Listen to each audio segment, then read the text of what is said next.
Hello, YouTube.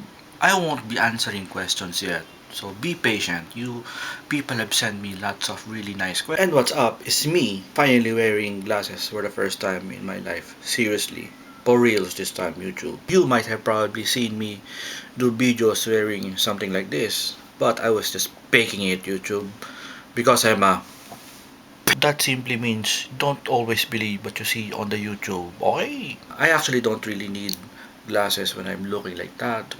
But when I'm reading stuff like very close like that, no, I need glasses now to see that clearly. So in my line of work, it's become essential for me to have something like this. But you won't see me going around wearing this all the time because I really don't need it. I only need it for when I'm working. Hey, what's that you say, Sunny?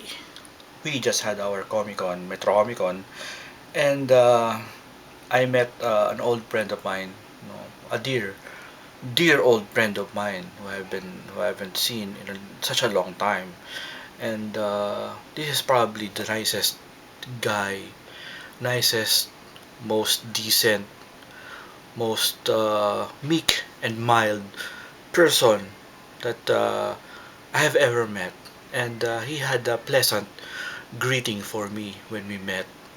Fuck me! Right. I'm just gonna finish a few more pages of my comic book. Then I will go ahead and answer your questions. Okay? Bye bye.